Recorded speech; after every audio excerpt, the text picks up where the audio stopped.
They were pretty much. It's going to take some bold moves. I'm going to walk you through everything. And I've done a lot of research on this. Nobody's talked about this in detail. They keep dooming and glooming and tell you about the Voters' Rights Act, but they don't talk about how you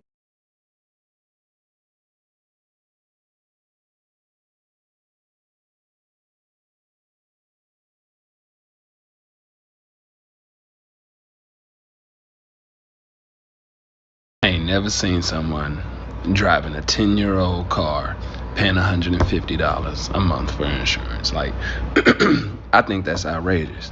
A friend of mine told me, Donald Trump's FIFA World Cup plan backfired in his face. His attempt to infect hate and division has backfired as the people from countries across the world have united and pushed back against his despicable behavior. As Donald Trump has attacked the cities of Seattle and Los Angeles, what happened? The cities of Seattle and Los Angeles stood strong, stood firm, and showed what America is really all about. I find it so fascinating that when we have people from all over the world visiting the United States, the places that they love are the exact cities and states that Donald Trump hates the most. Donald Trump tried to infect the games with hate as he did everything possible to beat down on the Iranian football team, or here in the United States, soccer team. He wouldn't let the Iranian team stay at United States hotels after their games and made them go right back to Tijuana. He wouldn't allow their staff and a lot of their coaches and their local media and families to join them. The Trump regime called the Iranian players agents of the IRGC and said that, in essence, they should be treated like enemy combatants, if you will. But the Iranian players and their fans at home and those who were watching the games across the Middle East, I think showed the world also a very different side, the accurate side, a cultural side that the Trump regime tries to not show. The Trump regime talks about, the Iranian people and the Iranian civilization in some of the cruelest of terms. But what we saw was a world united against Donald Trump's hate. And Donald Trump, while he festers in Washington, D.C., and has the worst American 250 fare I've ever seen, I've been doing videos on that, and humiliates itself. When you put the power to the people, when we talk about people to people, what we want to do is we want to love, we want peace, we want happiness, and we don't want this hate being spewed by people like Donald Trump out there. Let me just go through some of the receipts that we've got right here. Although Iran didn't make it into the round of 32, I thought it was a very bad call as well, where they called it offsides after Iran scored the game-winning goal. The Iran team handled the loss with dignity and grace. The Islamic Republic of Iran Broadcasting Network writes, none of the conditions were met, and Iran's football team bid farewell to the 2026 World Cup. Despite the obstacles created by the U.S. government, the players played with great spirit. We thank those who supported Iran in stadiums and in their hearts. Here you have the video as well of Donald Trump and the Trump regime forcing the Iranian players after their last game to leave the United States right away and arrive in Tijuana at 4 a.m. I mean, as the Iranian embassy in Kenya says, this is the most unfair and shameful behavior in a World Cup in history. We're talking about sports here. Even when there's war, even when there's conflict, this is not how a host country is supposed to behave, and it is so utterly shameful. And if this was any other country being treated this way by a host country, it would not be tolerated at all. The double standards are so obvious. Let me just share with you what the Iranian fans looked like as they were cheering in the game. We posted this on the Midas Touch Network because, again, you get a perspective of Iranian fans that you just don't see if you just listen to corporate news here in the United States. Iran soccer fans react as they watch the FIFA World Cup 2026 match between Belgium and Iran at a cinema in Tehran last week. I mean, look at that. Look at the fans and the joy and the happiness right there. I'll show you a video right here as well. Iranians uniting behind their national team in Tehran. Let's play this clip right here.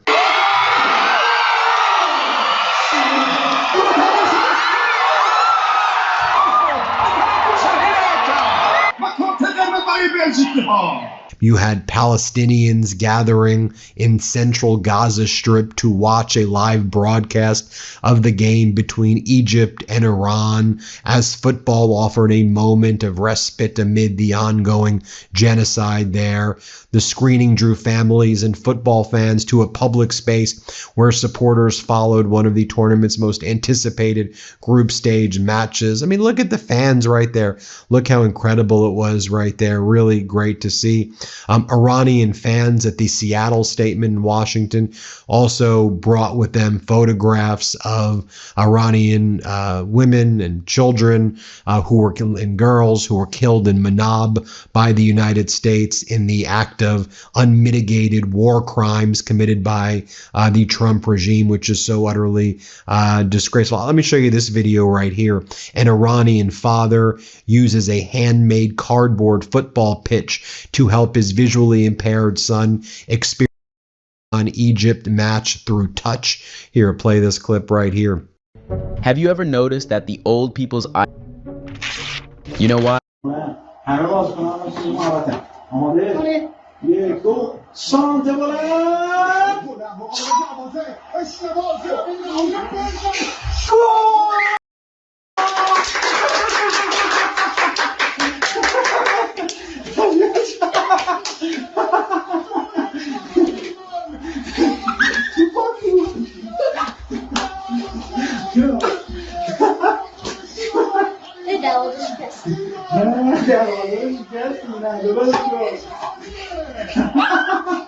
And the Iranian team leaving some incredible messages in the locker rooms when they left. When they left Seattle, for example, here was the handwritten note that they left, despite all of the horrible ways the United States was treating this team. You know, these athletes left the following message.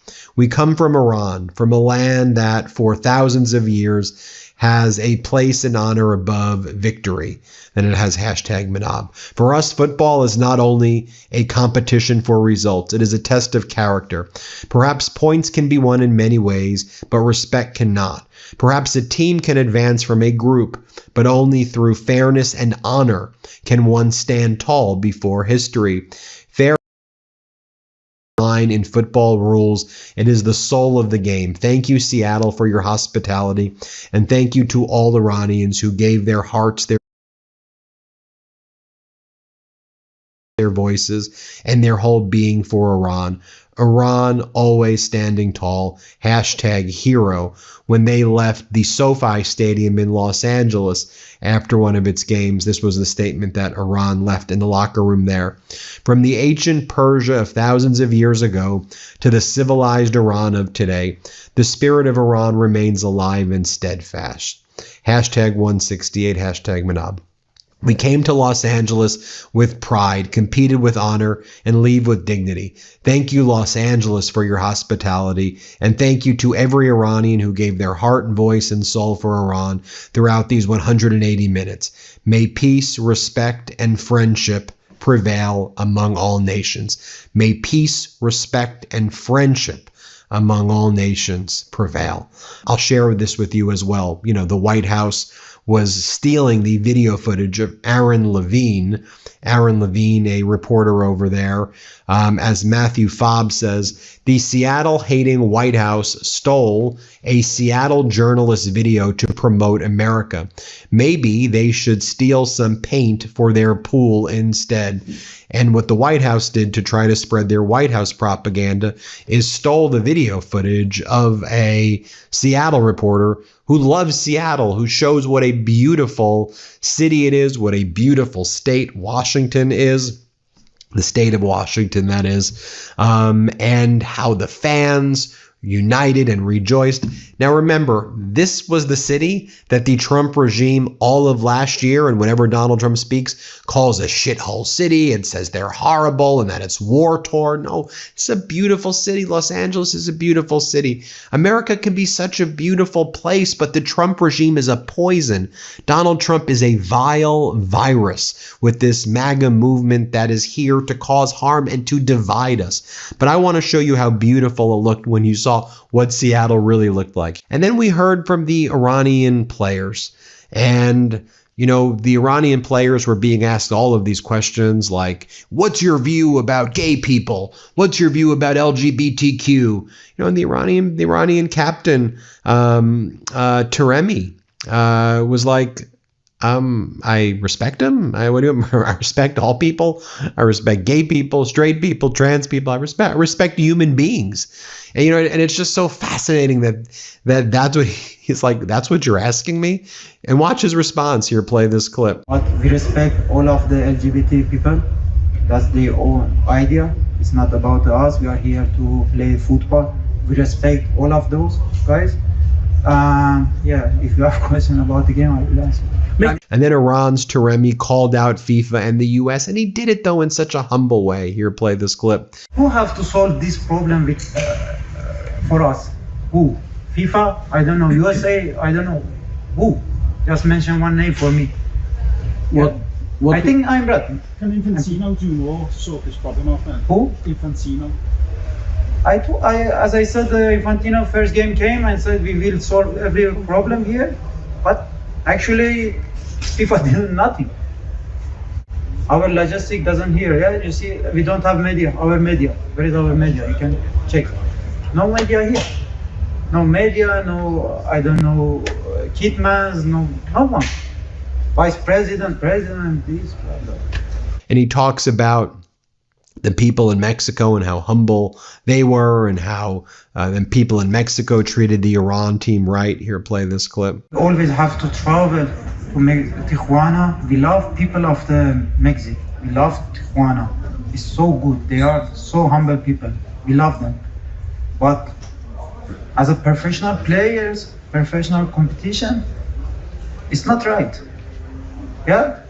It's about our opinion, because now we have traveled again going to Tijuana. And he describes how the World Cup has just been a disaster and how he's been treated. Play this clip. The disaster World Cup. Disaster. Point of charge of FIFA. They have to solve every problem here, but unfortunately they couldn't solve since the beginning. Mr. Infantino came to our changing room first game and he said it's just the beginning, but it's group stage finish tomorrow, and we don't have our logistic people here. They don't have a visa. How possible we always have to? And he talks about how really the situation has really not been fair at all. Here, play this clip. It's about our opinion, because now we have traveled again going to Tijuana again. So without recovery, without nothing, it's not fair. But by our opinion, it's not fair. If is it fair for the FIFA? Okay, good to them. But it's not fair. Who wants to help us? Who? We don't have recovery. We don't have any logistic people here to help us. We always complain about these things, but no one helps. No one. You complained about about the travel, but the review, 2 straight games with the VAR by a centimeter. When you watch the replay, your thoughts on the VAR taking away 2 goals in 2 games? That's about the football. Sure. But we complain about outside the football, because which is the details important in the football. As you know, recovery is the important things, and small details affect the football. And then you have Ramin Rezian, who, you know, here's what he says. Impossible to overstate the contrast between the class and dignity exhibited by the Iranian team and the cruel and disgusting behavior of other people. Like, let me just show with you what he was saying over here. Here he is talking about they didn't make it, they didn't get through the round. But just watch how he talks about the game of football and his love of the sport. Play this clip. امیدوارم که حق ما خیلی بابا فوتبال به این خوبی بازی کردیم. نمیدونم چرا. مردم ایران ما خیلی دوستتون داریم. ببخشید. فقط میتونم بگم ببخشید. همه بچه‌ها شرمنده ایم. ما خیلی خوب فوتبال بازی کردیم ولی نمیدونم چمونه. امیدوارم شما که لایق بهترین هستین تو این دنیا، امیدوارم به حقتون برسیم و امیدوارم که ما صعود کنیم، بتونیم ذره دلتون رو شاد کنیم. Now let me be very clear. Why I think it's important to make this video is not say, oh, do you support them overall? So da da da da da da. What I want to show and showcase more than anything is that we, the people, care about people. As I said, it's so important that we're empathetic with our fellow Americans, but people throughout the world.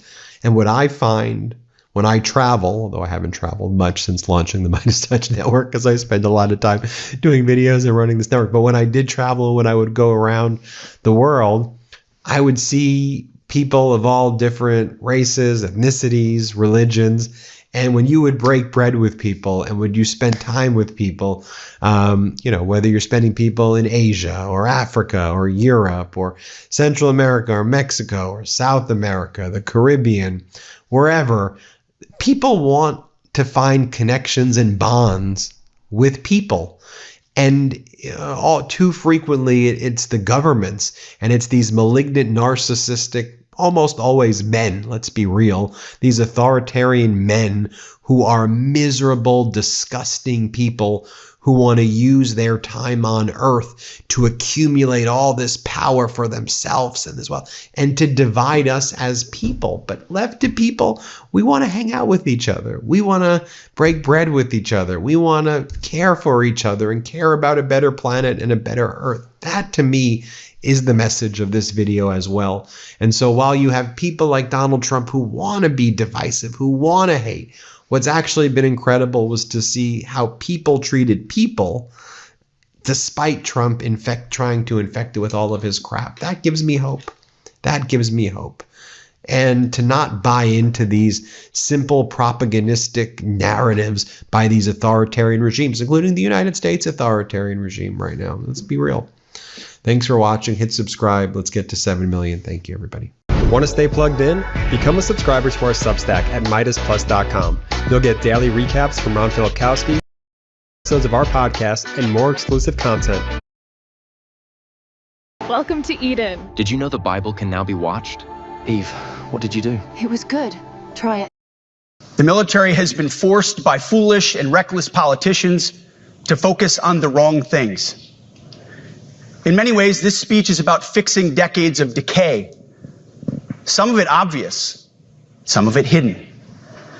Or as the chairman has put it, we are clearing out the debris, removing the distractions, clearing the way for leaders to be leaders. You might say we're ending the war on warriors. I heard someone about that. Combat tested and respected members of the U.S. Armed Forces, General Christopher Donahue, is retiring early, forced out by Defense Secretary Pete Hegseth. At just 56, General Donahue, a former Delta Force commander, had been expected to serve for years to come. Instead, he's now one of more than a dozen senior officers recently shown the door. Face the Nation moderator and chief foreign affairs correspondent Margaret Brennan joins us now with more. Margaret, great to have you here. What's this all about? Well, Tony, this may be one of the most remarkable purges to date because of how exemplary this particular four-star general's career has been. According to one U.S. official, Hegseth himself told General Donahue he needs to retire by the end of the summer, and Donahue has, we've confirmed, handed in his retirement papers, even though there was this behind-the-scenes effort by some on Capitol Hill for more than a month now to try to salvage his career. The Pentagon explains it as a push to shrink the number of generals and admirals, but multiple sources told CBS this appears to be an effort to squeeze out officers in favor of political loyalists, and that is significant because the military is supposed to be apolitical. It's very significant. Was there any friction between Hegseth and Donahue?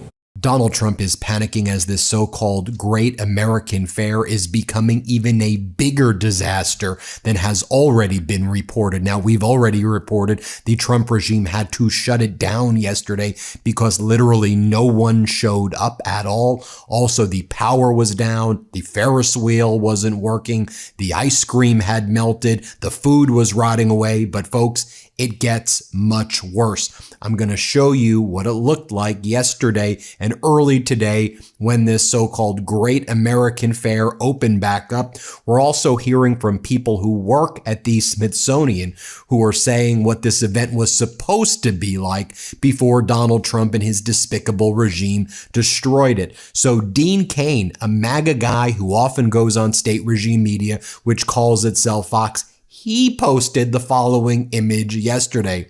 View from atop the Ferris wheel at the Great American State Fair. This is a MAGA guy. This is a Fox guy. Here's what he posted. Take a look. You can literally probably count maybe 33 to 34 people who attended. Louis Kahn posted this photo. Took this photo 2 hours ago. Take a look. Maybe 17 people that are in the pavilion over there. Adam Parkamenko shows the main stage over there. Again, maybe 17 to 19 people.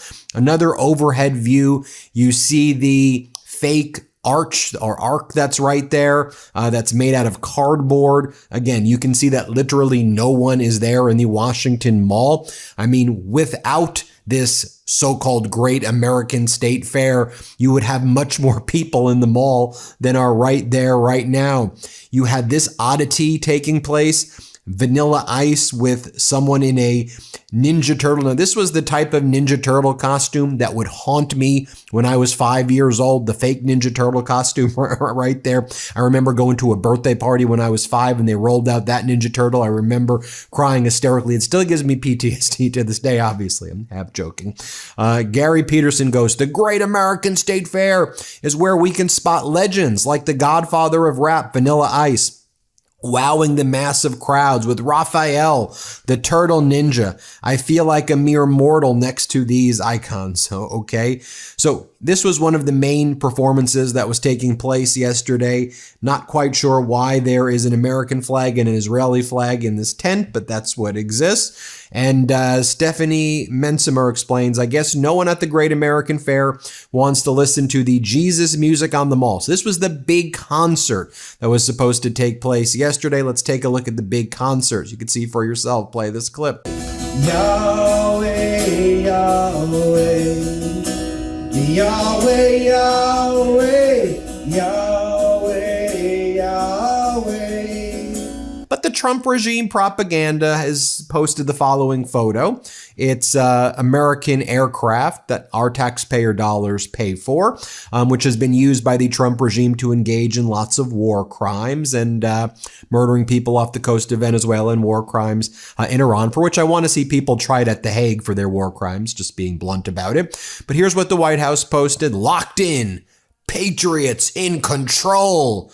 In control of what? You can't even put together the Great American State Fair. I mean, growing up, going to fairs, taking my family to. I don't know how you screw this up so badly. And again, I'll show everybody what was supposed to actually take place. But I want to give a shout out to John Arvisis. And he showed up there. He got some footage of what was going down. Let me show you what he was able to record right here. This right here is from John Arvisis. I'll play you this clip right here.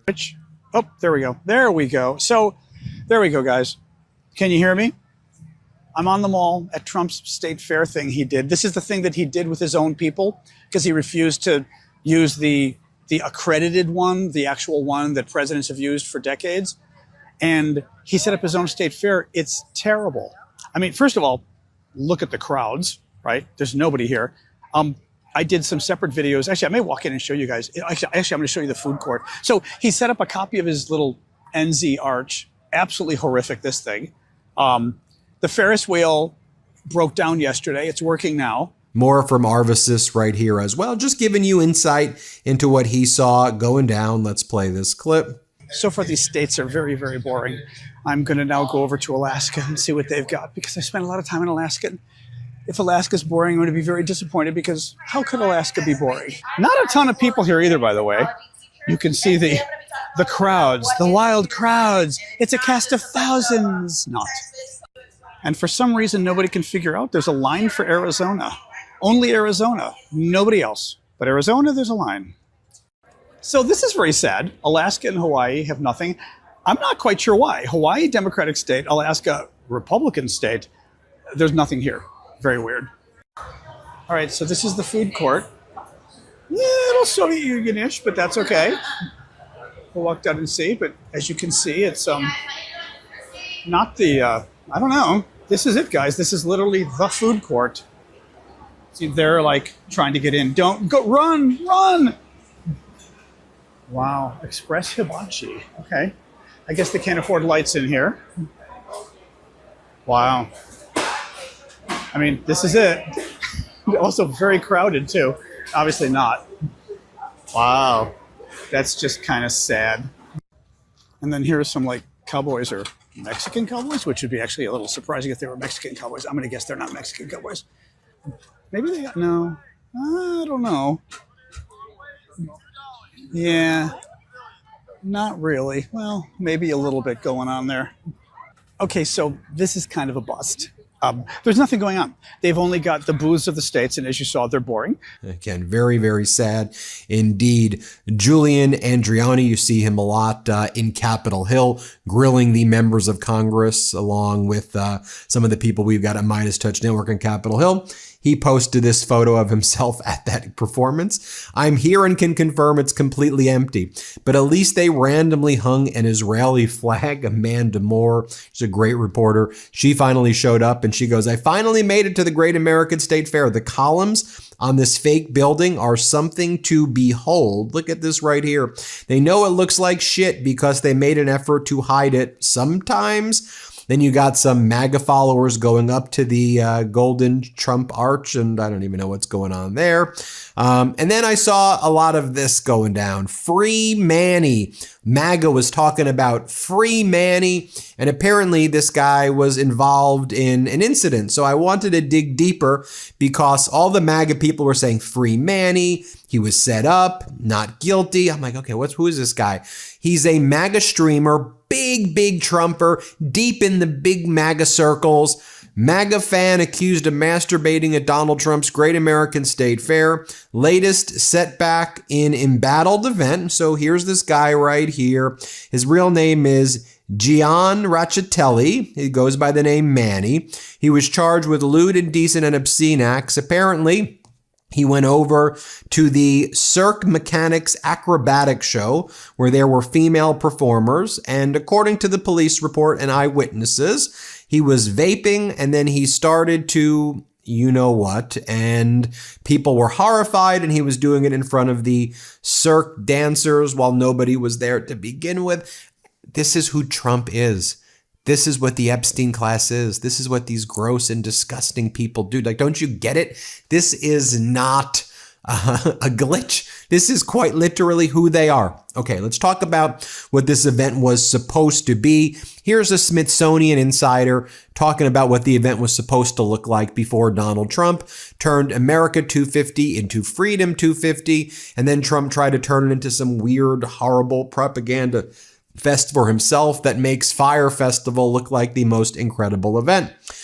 I work at the Smithsonian, specifically raising money for the 250th. What I want people to know is we secured millions of private philanthropy to host a month-long folk life festival on the mall. The Festival of Festivals was going to feature well-known festivals like Burning Man and Farm Aid, the Grand Ole Opry, as well as more smaller and local regional festivals from across the United States and territories. The goal was to feature truly the best and most beautiful creative expression in music, dance, arts, and craft traditions, food, community, etc. Can't name names, but plan was to have headliners every night for free concerts. Think the types of names who might be affiliated with the aforementioned large festivals. Stars were willing to perform because it was under the banner of the Smithsonian.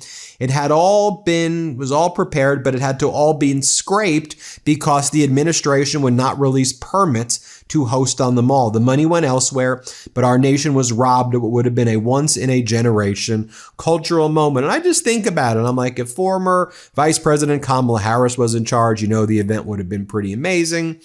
Also, I think Americans would have been doing much better off. We probably would have had inflation at around 2%, but I digress. I just want you to think about it this way when you pull back, because this is symptomatic of something bigger. When Donald Trump can't even throw a fair, and with all of the resources that we have, and it becomes something so utterly gross and utterly bankrupt. This is what he's done his entire life. Going back to Giuliano Andreoni for a second, there at the main pavilion in front of one of the main stages, packed house. Yes, this performance is actively going on. If you look, to be very clear, this was the other main performance of the evening. Zoom in if we can, guys, so we can see what he means right there. The show was going on. Okay, he's literally when I'm saying nobody showed, I'm showing you 17 people, 34 people here. It was just Giuliano Andreoni. The protests of the event, the We Declare Our Independence, had far more people than the actual Great American State Fair. There were more people protesting outside than attended this event. There were more people at the Biden social distancing rallies than attended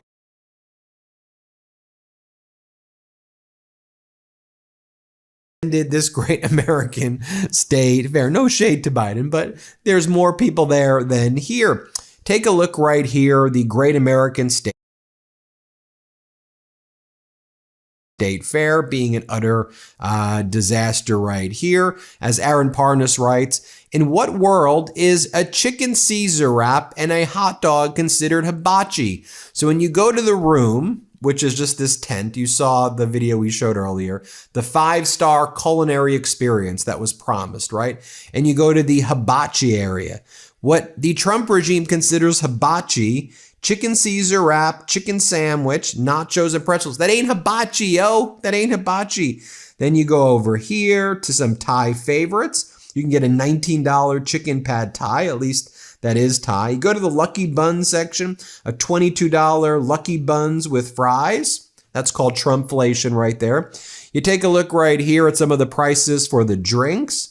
If you want ice cream, it's $8. If you want a iced coffee, that would be $10 right there.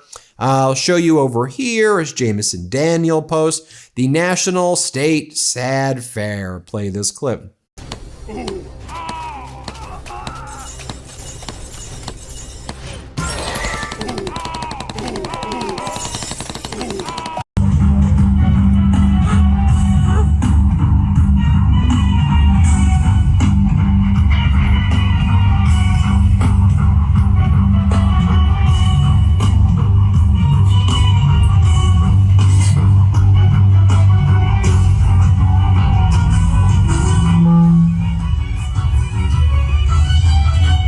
Yes, ladies and gentlemen, we are Cirque Mechanics. We're all the way from Las Vegas, really excited to be here with the National Endowment for the Arts on the mall for the 250th. We're going to start it off with Ozzy and the drum.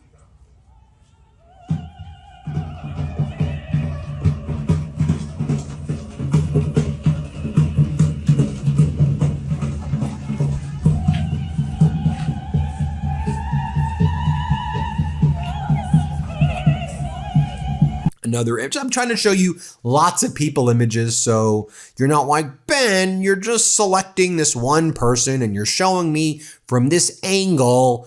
Okay, I'm just showing you lots of people. Solomon Tucker, State Fair, 250, summed up in one photo. There it goes right there. So how's state regime media coping with this, which calls itself Fox? State regime media goes, there's thousands of people here. This is one of the biggest, most successful events ever. This is state regime media for you. Play this clip. Happy early birthday, America. We're celebrating already at the Great American State Fair. Man, we've got thousands of people celebrating this birthday with us, Tommy. You and I had a chance to go out. We got to see some of the exhibits. I'm sure you got what I got, which was a lot of people going, hey, love to watch it on Fox. I hope a lot of them left the mall, went home and turned on their TV and are watching this right now. But then you have Scott LinkBelow, I guess he's a MAGA artist, art in action. The self-hating media outlets say this is a failure. Get your butt down here and see how successful this is. That's what they were putting on state regime media. I can't believe it. Play this clip. I just want to make a note and revisit what you guys said earlier. I have never seen so many people, so many cool people. I'm a conservative, you know that, but there are Democrats here. And we're not talking about anything except patriotism and the celebration of America. So all of these self-hating media outlets who are saying that this fair is a failure, get your butt down here, and I will prove you wrong. This is historical. This is epic. And as we said on the Midas Touch Network, it should never be normalized that we have our own state regime media in the United States. I'm just going to play 12 seconds of this. Let's play it.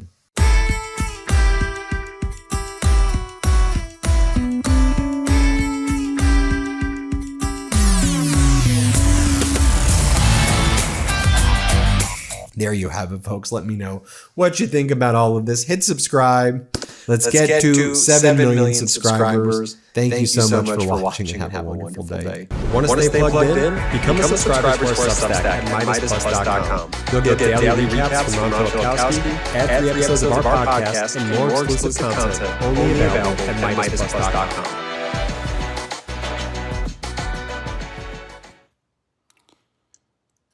Double tap that screen, y'all. Smash that like button. Open Eyes Media. You know what it is, man. We just getting started. Smash that like button. We need your likes. We need your subscription. And we definitely need your viewership. So much appreciated. Smash that like button. Subscribe. Let's go. What GPS is that? It looks way more advanced than mine. It's Map Explorer. It's basically a cheat code for the city.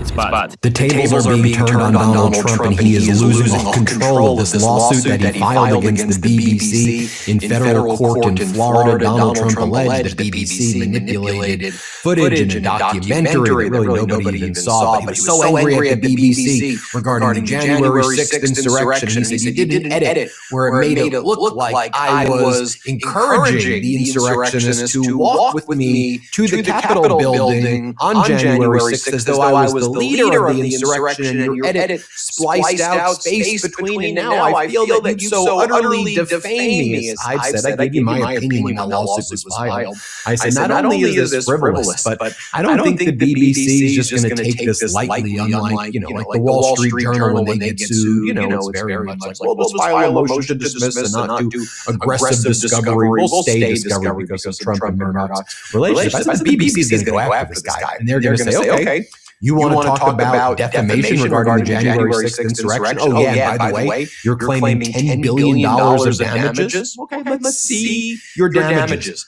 We're going to subpoena the Trump irrevocable trust, and we're going to see how you claim that you were damaged $10 billion by us. Oh, by the way, didn't you sue the Treasury Department for $10 billion and claim that cost you $10 billion because of a data breach? Didn't you sue the New York Times for $10 billion?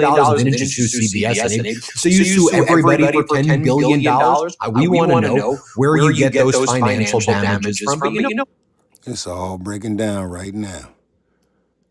You might think he has immunity, but we're going to see real soon. Well, let's get into the merits too, not just the damages. You say that you're defamed because the way this was edited. You said implied that you were encouraging the January 6th insurrection. Okay, well, turn over all of your text messages and communications and emails and diaries and calendar entries regarding the January 6th insurrection. We would like to know. You haven't turned over those documents to the January 6th committee. No one's been able to get that. But you, Donald, have now opened the door by suing us, and we're entitled to that. Why? Because you claim reputational harm as though you had nothing to do with January 6th. It's the core of your case. So turn it over. And then Donald Trump's like, well, you better turn over your documents, BBC. Here we go. 500 document requests we're sending to you. BBC goes, okay, here are our responses. 40,000 documents, privilege log. We'll respond to the discovery because that's what you do in litigation. You have lawyers, they go through things. It's expensive and costly and tedious,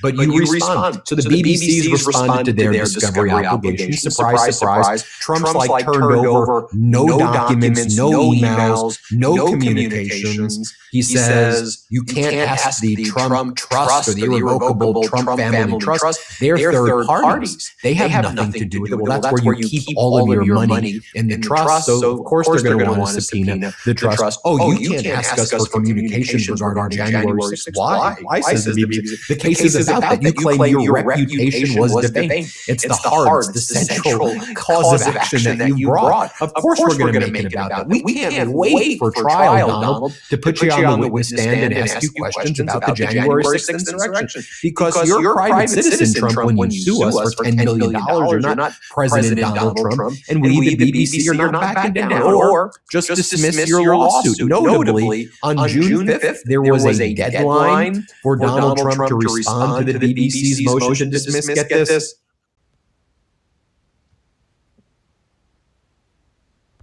Shouldn't you respond to the deadline in a motion to dismiss in a lawsuit that you filed? Should I bring sanctions against you? To which Donald Trump's lawyers rushed in and said, Judge, we're so sorry. We're so sorry. It was inadvertent. It was an accident. He's just so busy. We've got the war in Iran. We've got all of these things going on. So please just give us more time. Please just give us more time. So you have that going on right now, and the judge still needs to rule, what am I going to do with this motion to dismiss? And the fact that Donald Trump did not respond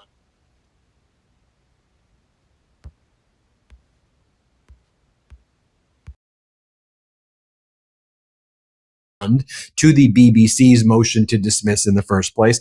Before that, you had Trump's lawyers try to disqualify the judge. Oh, you're so unfair. You're not going to treat us fairly. That got denied. Now they're not turning over financial documents. They're not turning over documents regarding January 6th. And now they're saying they're too busy. And we have all these filings and this paperwork where Trump refuses to participate in the litigation. I may sound like a broken record right now, because I say this in all of the legal analysis hits that I do, but this is what you have to do when you litigate against Trump. More broadly, anybody who stands up to this guy wins.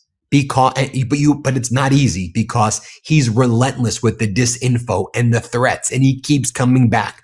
But you stand up to him. Yes, he'll whine, he'll manipulate, he's a fraud, he'll do all of that. But you will win. You're seeing the BBC do that right now. But I could talk more broadly in other contexts about Iran. I could talk more broadly in other cases like Abrego Garcia. I could talk about Letitia James. I could talk about E. Jean Carroll. But let's talk about BBC right here, because they're showing yet again that now they've got Donald Trump cornered. He brought the lawsuit. He wanted the headlines. Now he's missing deadlines. It happens every case. Missing deadlines, attacking the judge, not producing the records, missing this, sloppy this. I want to bring in Harry Littman from the Talking Feds YouTube channel, Substack, and podcast. Harry, it's so easy to predict and sad because this vexatious litigant, and by the way, vexatious, that's the terminology that another federal judge in the Southern District of Florida used before Trump won the latest term in a footnote when Trump and Alina Habba were sanctioned over $1 million in a frivolous RICO case that was brought for billions of dollars as well, saying this behavior is the peak vexatious conduct that we warn about. And so the fact that the president of the United States, while holding this office, the presidency that I used to look at, as a child, the presidency, the White House, DC, he goes around like he's some, and I don't mean to, I'm not trying to be offensive here, but I'm giving a real life example, like a 5150 from a prison who starts filing all of these documents that courts are like, all right, we have to ban you from filing. That's the president of the United States filing these things, but he's got unlimited resources. He's got a line of lawyers who don't care about what happened to the previous ones before, and they're just willing to sacrifice their legal career. They don't give it. It's crazy that there are more lawyers like, yeah, I know what happened to the other group. I want to do that too. And here you have the predictable result, Harry. What do you make of it all?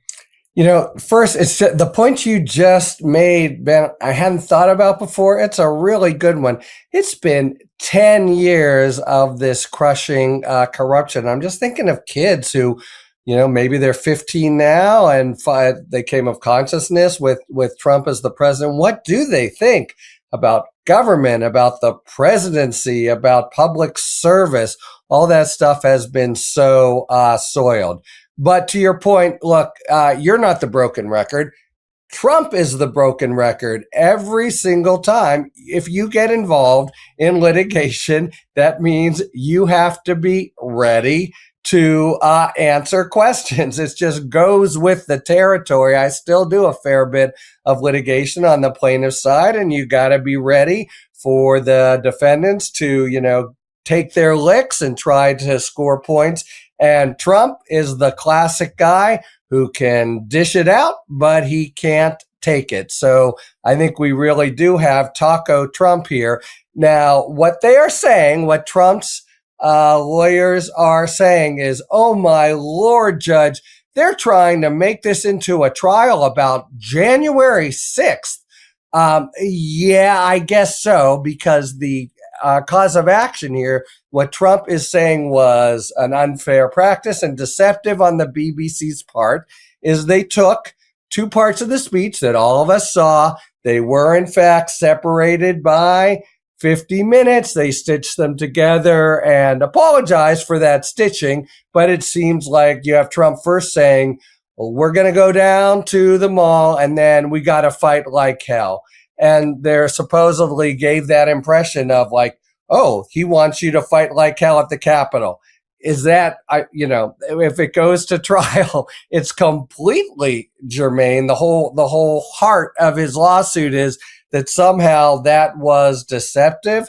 Okay, well, I got a lot of stuff I want to know about what he did and said January 6th and before, and I want him as a deponent in the deposition chair, where, by the way, he's proven himself again and again to be the world's very worst client who just fumes and avoids and bobs and weaves and then essentially takes his ball and goes home. My best guess is he will take his ball here and go home. But they propounded, as you say, a ton of stuff against BBC. That's showbiz, if you will, and BBC responded. And now he wants to say, but I don't have to play. What that means is I get to score points in the PR arena and get the headline hit and say I'm suing, as if that means I know I'm right and I've got them on the run. And then there's always, when it comes to court, there's a payday, right? Okay, here you are. You made these allegations. Sit down. Let's hear about them. And by the way, you better raise your right hand too and answer the questions of the person you're trying to get all this money out of.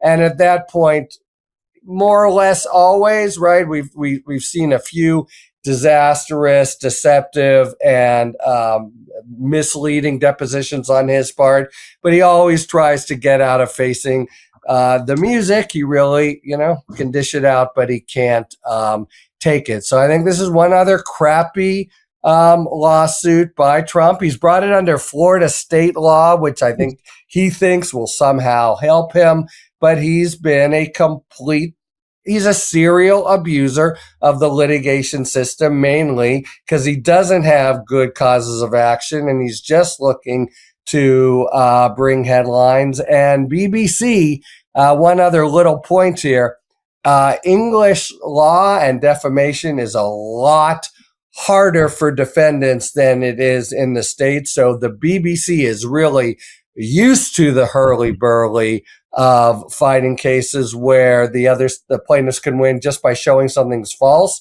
So, they're not going to be shying away. They've got time-tested litigation tactics to say, we want to hear from you, Mr. Trump, and I just can't see it, right? I think it's going to be Taco Trump showing up when the BBC comes to call. Right. And I think the reason why he brought it under some state law consumer statute is because Florida has a pretty powerful anti-SLAPP, these strategic lawsuits against public participation or public policy, these lawsuits, so that if you lose the lawsuit, it creates an earlier burden or easier burden for someone to challenge your lawsuit early on.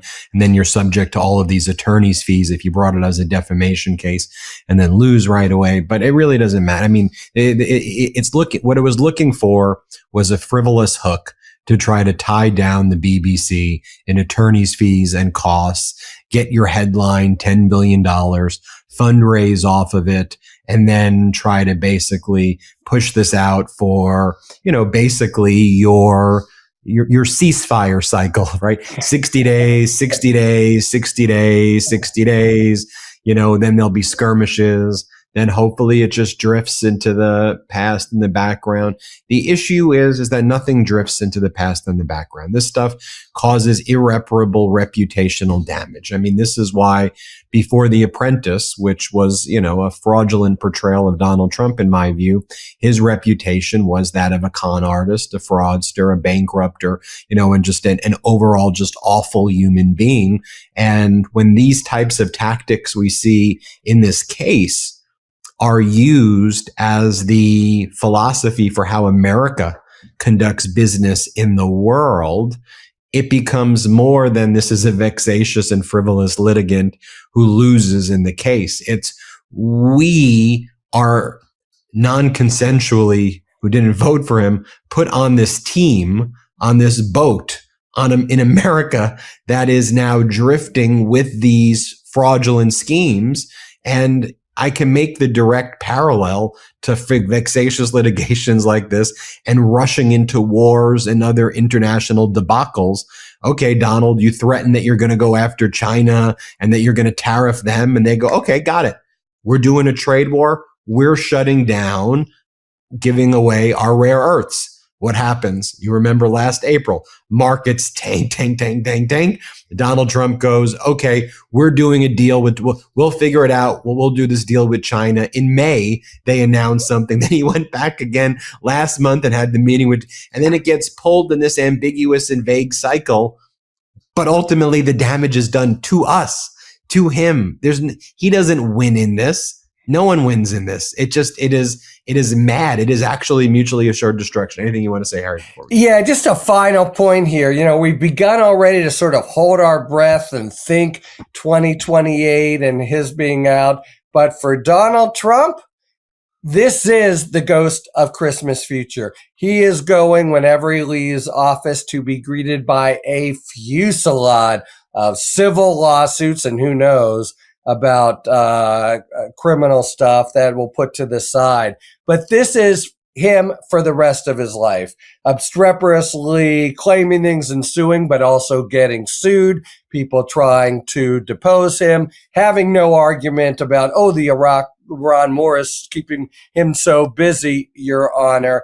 It's a sure thing, it seems to me, that, the chickens will come home to roost. Or we did another thing about Katie Fang's great suit against Todd Blanche. It'll be, I think, Katie, bar the door. These suits are going to be coming, and that's going to be his main vocation after he leaves the presidency, I think. Just such a freaking predator, man. Like, don't file these lawsuits. If you're not going to do what's needed in the lawsuit. This isn't me speaking as a Democrat or a political. If you think you've been wronged, filing a lawsuit's a very serious thing. You're bringing people into court. You're taking away resources of taxpayers and judges and time. If you think it's a real lawsuit, if you thought you were harmed by the BBC, meet your freaking deadlines, submit your discovery, go in front of a jury, argue your case, and just shut the hell up with the stupid whining. I'm just so sick and tired of the freaking whining and the missing of the deadlines and the unprofessional behavior. It's just so are 1,000 judges, Ben. It's just grow the hell up. Anyway, make sure you all subscribe to Harry Lip. But you still have people on the Supreme Court who normalize this, and you still have people who are too smart that sitting, whether it's a John Thune in the Senate and just why are you letting this little man baby behave like this as a freaking man or a woman, as a human? Anyway, subscribe to Harry Litman's I got YouTube one other channel. point because you just raised. That's one thing about the Supreme Court. We talk how the district courts are been so much stronger. They're seeing it. They're feeling it. They're getting lied to their face. They're having their discovery orders completely abused. It all comes up on a cold, abstract record to the Supreme Court. But district courts of all stripes, including Trump appointees, are seeing this vexatious is the right word, behavior. Everybody who comes to my courtroom plays by the rules, but not you, the President of the United States. Give me a friggin' break. Everybody subscribe to the Talking Feds YouTube channel. Search Talking Feds and make sure you subscribe. Harry, tell us quickly about the event you have on July 3rd. Oh, yeah, great. July 3rd, Talking San Diego. We do one-on-one conversation, and we're doing it with people like you have abused our people so badly. The fake news like CNN, like the New York Times, and like others have abused our people. Wait a minute, be quiet. Have abused our people so badly, and you should be ashamed of yourself. You used to be a conservative. She was a conservative from Alabama. Can you believe it? He said you used to be from Alabama, and she's like, I'm still from Alabama. He's, dude, what an idiot. People like you have abused our people so badly. The fake news. When we are told something is impossible, we find a way. We win. I love that. Standing here before what feels like the entire city, there is a Jalen Brunson quote I can't stop thinking about. I'm gonna tell you. You are allowed to think about the worst possible scenario, but you gotta go out there and do something about it. It's a good quote. Dude, that's a good quote, guys. I feel like this is the political moment. You are allowed to think about the worst possible scenario, but you gotta go out there and do something about it. And like, guys, that's where we're at, right? We can think about the worst possible scenario. We can think about authoritarianism and fascism and having Bible shoved up our ass and them taking away our rights and them trying to fuck over our voting, them trying to cheat, them trying to fucking throw protesters in jail, shooting us in the streets, ICE. But we're going to go out there and do something about it. We're not going to obey in advance. We're not going to comply in advance and get quiet and give up and get despondent and to be hopeless. We're going to go out there and fucking do something about it. Like, that quote is like literally where we're at, man. They're rolling back the goddamn Voting Rights Act, but we're going to go out there and do something about it. We're going to phone bank. We're going to door knock. We're going to run for office. We're going to make political content. We're going to talk to our neighbors. We're going to not give up on family members and friends that are trying to get out of the cult, right? We're going to keep standing up to ICE. We're going to keep standing up to the bigots who want to cancel Pride Month. And we are going to vote. You know? And like, that is so important, guys. Hey guys, this is Scott Pressler. I'm here at the South Dakota State Convention. I have a ticket, and they are saying that I can't come in.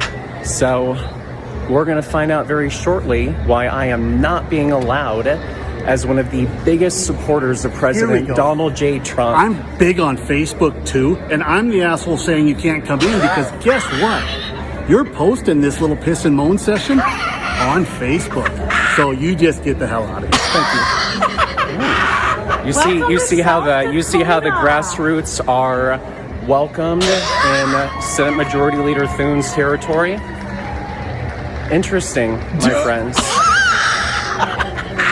I don't think this is a good reflection of the South Dakota GOP.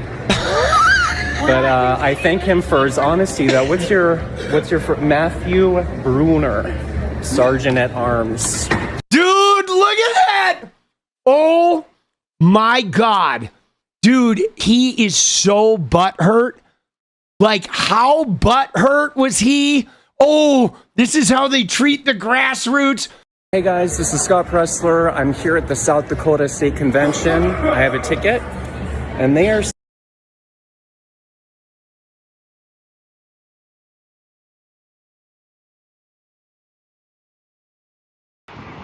Hey guys, this is Scott Pressler.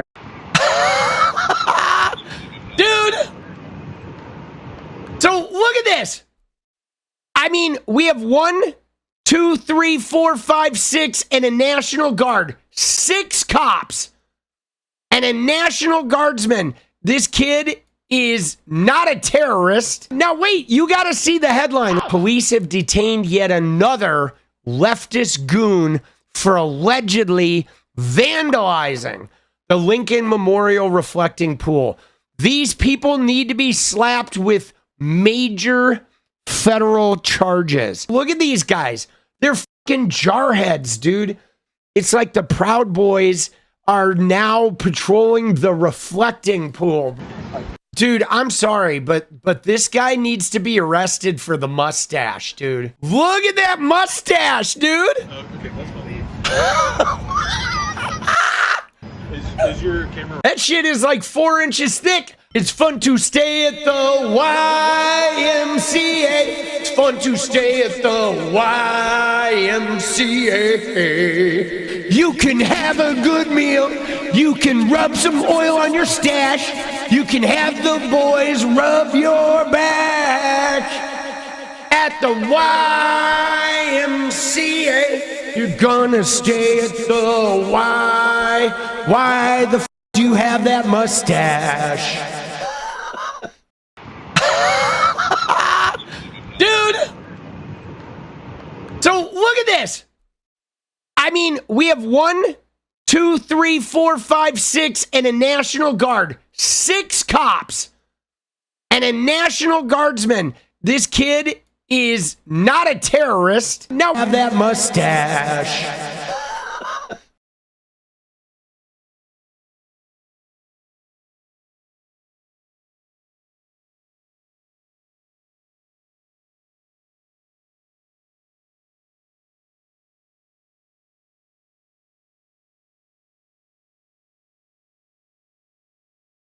We are here. This will last for at least 50 years, and you'll never have a leak. It's very strong. You couldn't, if you had a knife, I don't want to give anybody ideas.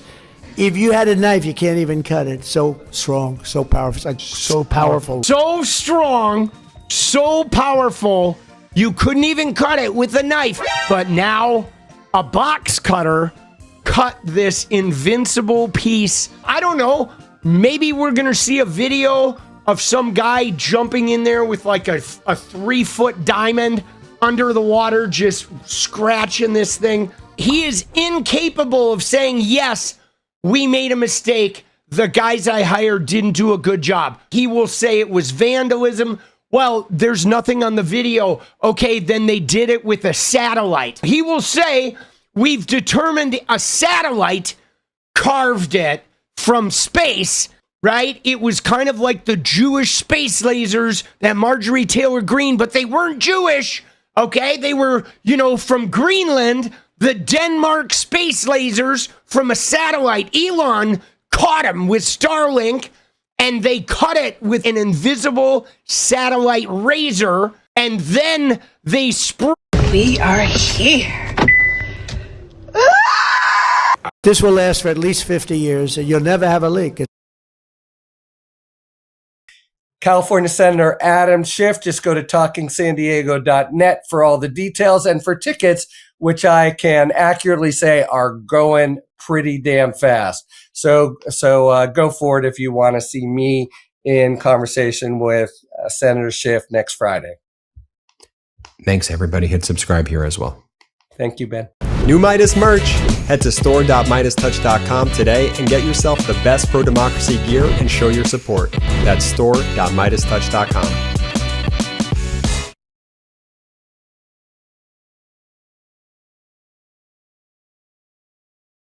Do you want to see your house or any other place through satellites outside the Earth? That means if there is a car, a tree, or an animal, you can see it. Just download and open this application and see wherever you want immediately. This application is free. Download and experience it and give us your feedback. Can't believe I can see my house and my city this clearly from space. This app shows real satellite view live and detailed. Try it now and see your own neighborhood from above.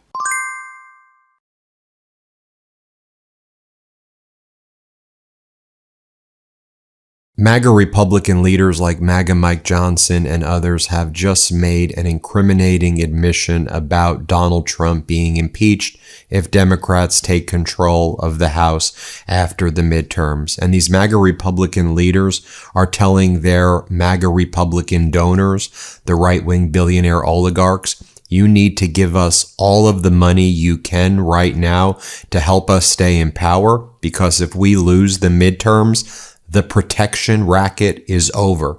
That's the exact words from MAGA Mike Johnson. The protection program that we've been giving you, MAGA Republican right-wing billionaire donors, the protection program for Donald Trump and for his family and for Trump's cabinet and for the Epstein class and for all of the MAGA Republicans, for all of... In a real sense, he is. If we were to lose, in a real sense, he is. If we were to lose the midterms, heaven forbid, these Democrats, y'all, impeachment's not even the big concern. They will turn every committee of Congress into an investigative body, and they'll go after the president's family, the cabinet, his donors and friends. Half of you in this room will be targeted. I run the protection program. I'll take care of you, okay? We're going to win. We're going to win the midterm, okay? All right? I'll leave you. And then MAGA Mike Johnson says, you know, all of these Democrats who have been winning in the New York elections, let me read for you what they say their agenda is. And let me tell you why everybody here in this room should be terrified of what's going to happen if these people are able to take power. Let me read from their website. And then MAGA Mike reads things like universal health care and ensuring affordability. Watch what MAGA Mike says here. Let's play this clip. The insurgent left is taking over. Now listen, I don't know if you've seen this and if anybody shared it from the podium, and if they have, forgive me for repeating it. But the DSA, the Democrat Socialists of America, it sounds so innocuous, doesn't it? No, it doesn't. Don't say that. This is their platform. Listen, this is actually quotes from their platform that they published, I think, about a day or two ago. You can find this on the internet. Okay, here's just a sample of what they're about. They put this on paper. They're saying the quiet things out loud. Abolish the Electoral College, replace the two-party system with a multi-party democracy. Expand the House of Representatives, implement proportional representation, and ranked choice voting in all elections. Yeah, Pitt, we just got to keep pushing, keep pushing. I think I had a nice little audience here earlier, but again, we just gonna keep on pushing. We got six what? We at the very starting gate, so let's push. Establish public ownership of the largest corporations and essential industries to ensure democratic control and accountability to the people. Abolish ICE and grant amnesty for all. End sanctions on Cuba, Venezuela, and Iran. Free Palestine. Quote, for a free Palestine with Jerusalem as its capital. End all military and economic aid to Israel. Prosecute U.S. and Israeli leaders responsible for the genocide in Gaza. Abolish the carceral state. Listen, quote, redirect police and prison funding to public services as steps towards abolishing the carceral forces of the capitalist state. Y'all, it goes on and on and on. Defund the Department of War. Replace the president and the Supreme Court with an executive and judiciary chosen and subordinate to Congress, which they're hoping to take over. And the last one is abolish the Senate. Now, some of you may agree with that, but don't, just leave that one there. Okay. It's fine. I'm kidding. I love my colleagues over there. And then MAGA Mike says, and let me give this message to the Democrats out there. We can't deport as many of you as we want to deport, but get out of here. We don't want you in this country. We don't want you here. This is what MAGA Mike says. Here, play this clip. There's a new Gallup and NBC poll. Came out, I think 4 days ago. Listen to this. Only 29% of Democrat voters now say they are proud to be American. Over half now say they want to live in another country.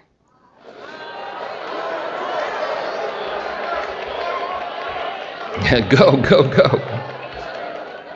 We can't deport that many. And so while that was going on, or shortly thereafter, you have these MAGA leaders, like you have Mark Alford. And he's like, again, praising Richard Nixon and saying Watergate isn't a big deal. This is the line that the MAGA Republicans are going with. And watch Alford. He goes on CNN. Watch this exchange right here. Play this clip. The student of history, I just want to ask. And you got to understand this, that they all say the same thing. Talking points. Anything that Trump says, whether it's Democrat or TDS, come on, man, let's be real. To repeat everything a man says, you're either a parrot or they got you real good. Ask you about something that Vice President Vance said. He was talking about Richard Nixon, and just listen to this. If Watergate happened tomorrow, it would be like a 12-hour news story. Like, the idea that it would have taken down a presidency is crazy. And by the way, if you look at the story of how the deep state took down Richard. So now they're trying to normalize scandals. Y'all let Monica Lewinsky take Bill Clinton down. So what we talking about? Nixon, it's not all that different from what the same groups of people, the same institutions tried to do to Donald Trump in the first Trump administration. There is a parallel. Let's be real. Every president done got their Jimmy waxed by somebody other than the first lady. The first lady probably ain't even waxing Jimmys no more. It's very possible. But you got to understand that a person of power like the president, that's small shit, y'all. Richard Nixon authorized the break-in of the psychiatrists of Daniel Ellsberg, on tape, covering up the Watergate break-in. There was slush funds, other things there. Are we really saying no harm, no foul now? Well, look, John, I was actually a young child and watched the Watergate hearings while the rest of my family was enjoying pitching washers at our family reunion outside.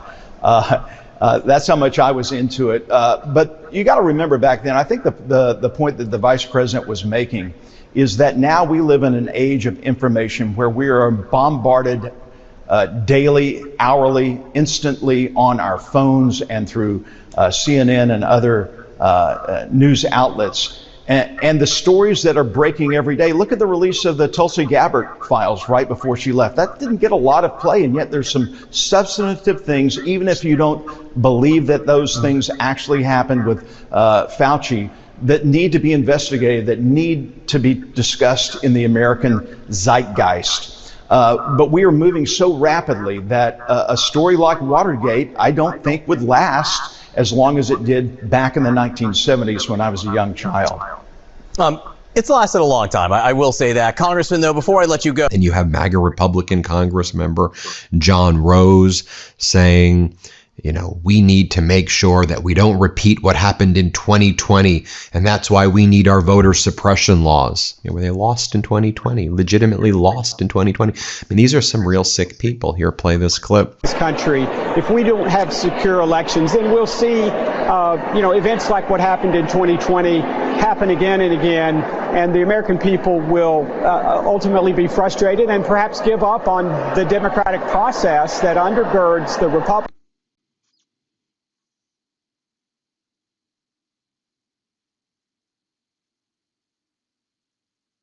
That people who are on Medicaid are just getting free handouts. It's free money, as though if you're on Medicaid and you're getting health care, you're like rolling around in dough. Like, do you understand? Hey, boy, you said Tulsi Gabbard grew up in a cult, huh? Tulsi grew up in a cult. Can't make it up. Yeah, I believe that. All of them, Kristi Noem, Pam Bondi, they had to. They had to. Ain't no goddamn way.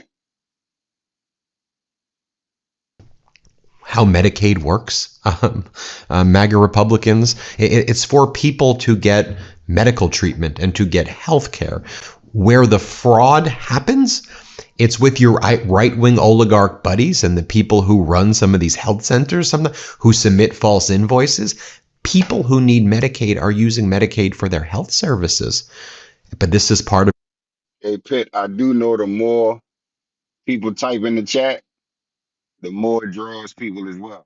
The more comments. So until we get some people in here, just keep typing in the chat. The protection program, the protection racket. Here, play this clip. It's not about how good you are. It's about everybody else and you're trying to get to some place. And until we get people focused outward, and here's to the point of Medicaid, the worst thing I can possibly do is give you free money to stay at home and do nothing. That's not happiness.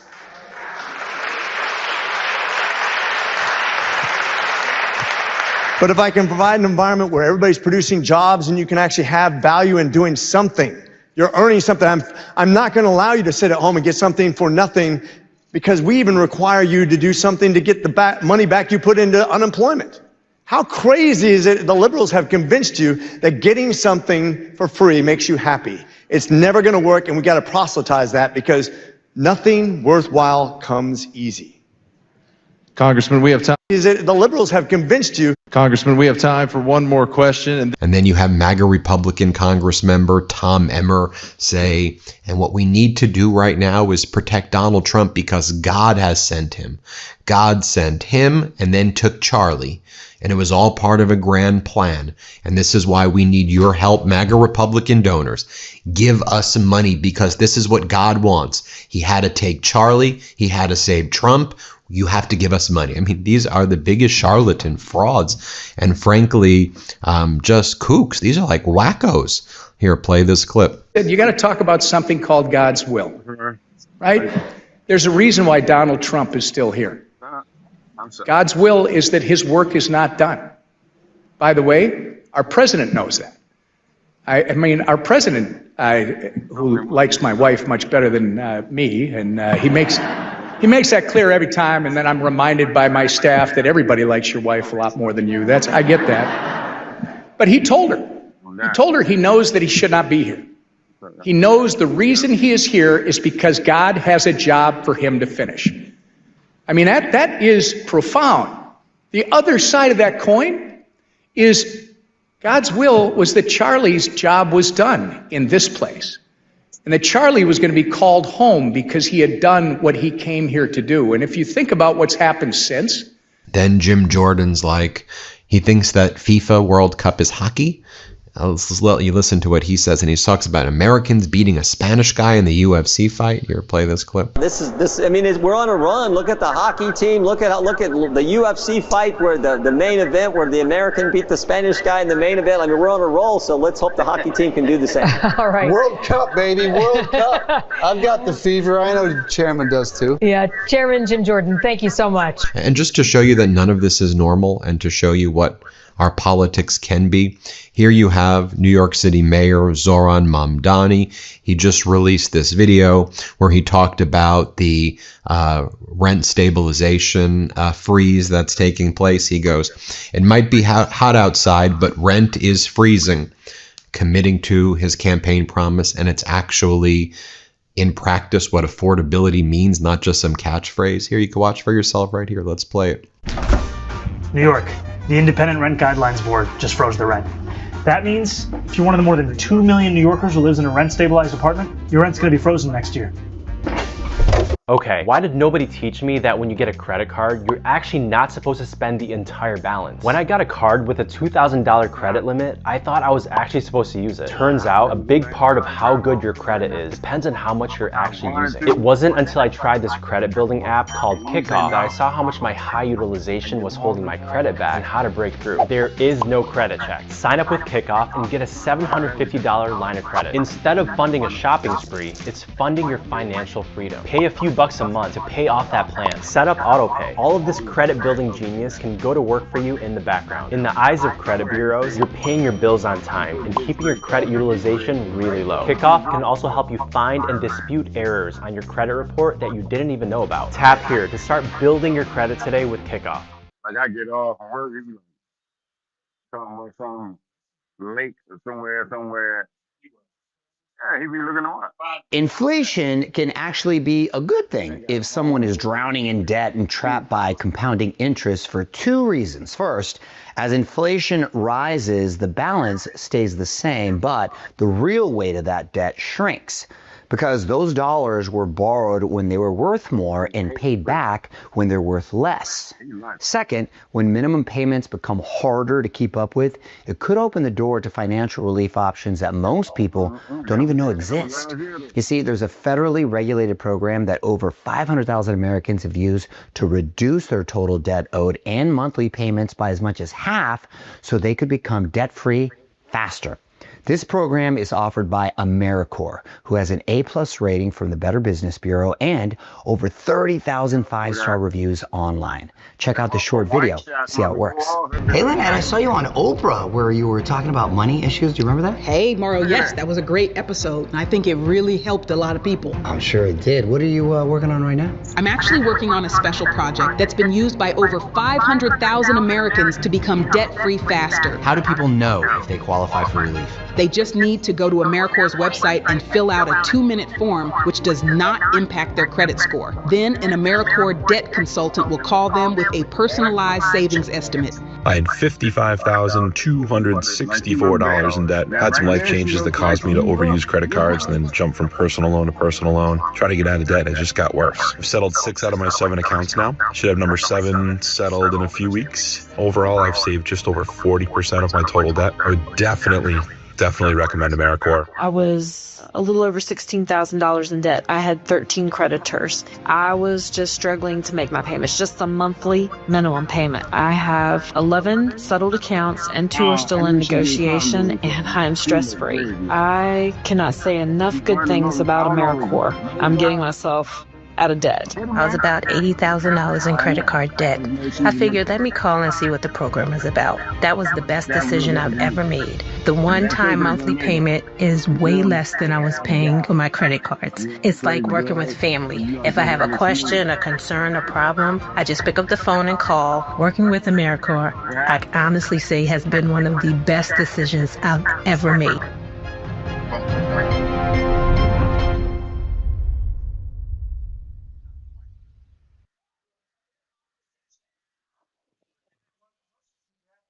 What kind of block?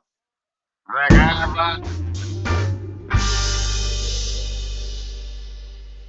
Or then you have Democratic Congresswoman Ansari right here. I mean, while MAGA Republicans aren't working, Democrats are working. So the MAGA Republicans, as you know, have refused to have these Epstein investigations be done by under oath depositions and on camera, the way they forced Hillary Clinton and Bill Clinton and other witnesses to be on camera. So you remember Howard Lutnick didn't have to go on camera and didn't take the oath. Pam Bondi, no camera, didn't take an oath.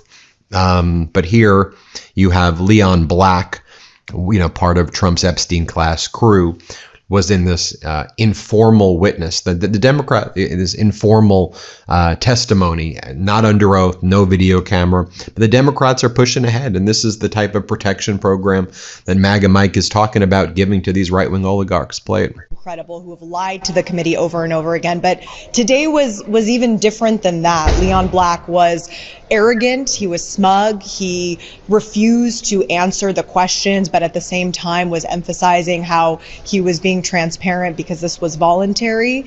But when pressed on critical questions about his own sexual abuse and the allegations against him and non-disclosure agreements, he absolutely refused to answer these questions. I'm so grateful that he will be returning under oath. That's how every single one of these should be, under oath in a public hearing in front of the American people, videotaped. We need full transparency for the survivors as well as for the American public. And finally, I want to bring it back to Todd Blanche and the fact that Todd Blanche is currently going through the process that Donald Trump has nominated him to be the Attorney General. Leon Black should have been investigated by Donald Trump's Department of Justice. We have enough evidence mentioned over 8,000 times in the Epstein file. So it is absolutely critical that the Senate do not confirm Donald Trump's former personal attorney, Todd Blanche, to be the next Attorney General of the United States. This cover-up has to end immediately. And then finally, you have the fear-mongering of MAGA Republican Congress member Carlos Jimenez. Let's play it. By the way, what's happened in New York, and those supposed Democrat socialists, no, they're not. They're actually fascists wrapped around socialism. And there are some images coming out of New York that are frightening to me. Yeah. Things that I've seen, I've seen images like that, back in the 30s in Germany. Yeah. And so this is what's happening now to the Democrat Party. And there's 13 of them. 13 of over 200 have signed a pledge that they're patriotic, they like capitalism, and they want secure borders. That in itself shows you the state of the Democrat Party today. It's a statement of weakness to start. Yes, absolutely. Well, there you have it, folks. Let me know what you think. Hit subscribe. Let's get to 7 million subscribers. Want to stay plugged in? Become a subscriber to our Substack at MidasPlus.com. You'll get daily recaps from Ron Filipkowski, ad-free episodes of our podcast, and more exclusive content only available at MidasPlus.com.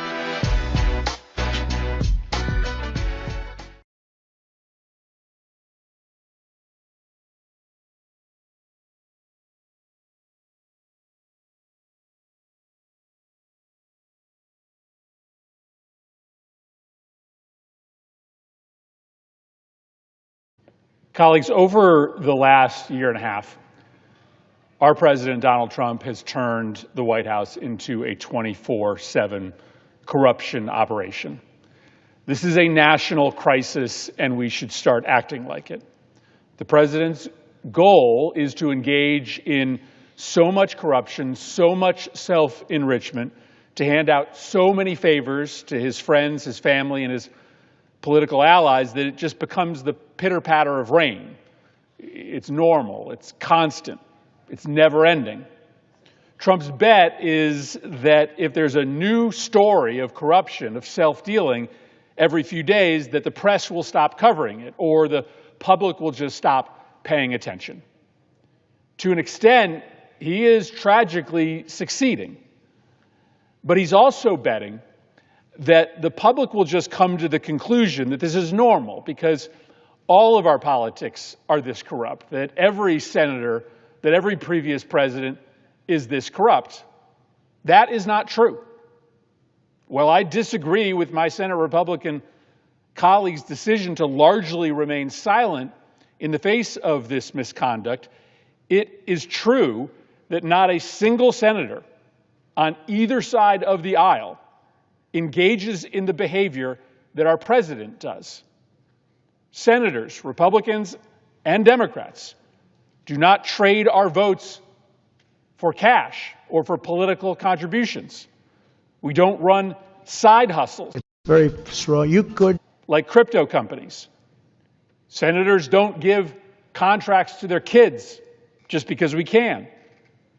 And no president in the history of this country has done what Donald Trump has done.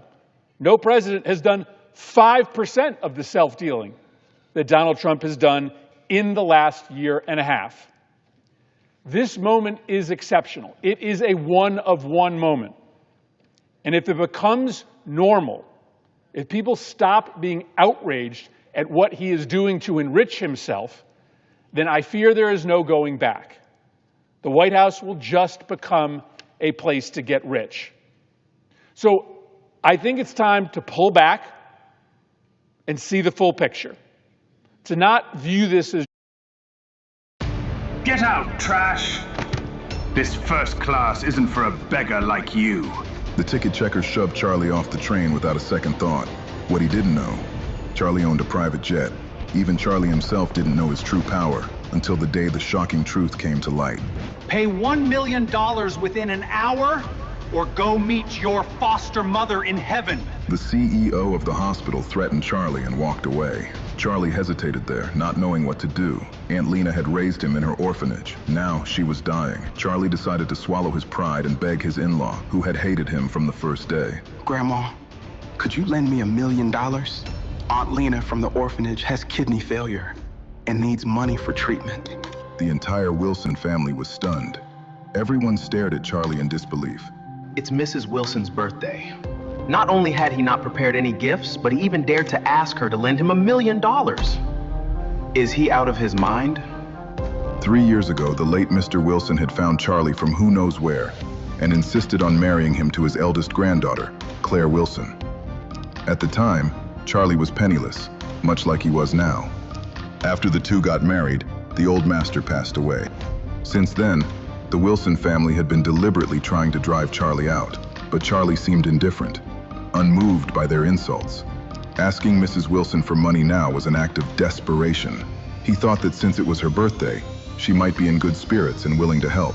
Donald Trump's cognitive and physical health continues to rapidly collapse as he is engaged in some of the most destructive behavior as well, further escalating the war against Iran, violating the Memorandum of Understanding, having a psychologically, cognitively, physically deteriorating individual making these destructive decisions is something that even Donald Trump's close staff members are raising the red alert right now. We're hearing from a lot of people in the medical field raising the red alert right now. We previously reported here on the Midas Touch Network how the Iranian negotiating team clinically diagnosed Donald Trump as mentally ill, and that they brought psychiatrists and psychologists and other mental health professionals to show how you deal with a 5150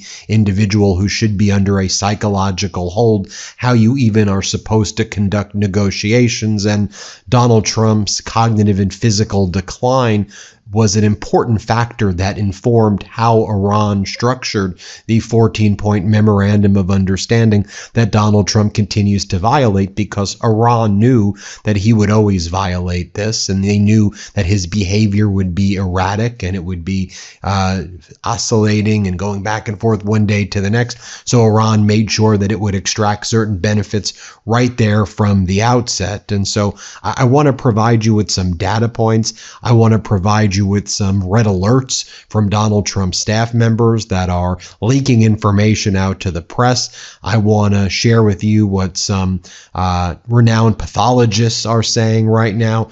By the way, the American people finally get it. I think this is an important topic that we've continued to bring up here on the Midas Touch Network, because you saw how this was framed with former President Biden, who was old and who would stutter, but he would make sound decisions. Donald Trump's rapidly declining cognitive and physical abilities, just completely deteriorating cognitive abilities, is resulting in massive suffering of the American people and psychological torture on the American people. The majority of Americans now are very clear that Donald Trump is concealing his massive cognitive and physical issues. Only 34% of Americans in the latest Quinnipiac poll think Donald Trump is being honest about his health. And just when you see the behavior that he exhibits, again, every single day, when he holds these press conferences, he falls asleep in public. And when he does wake up, he says things that are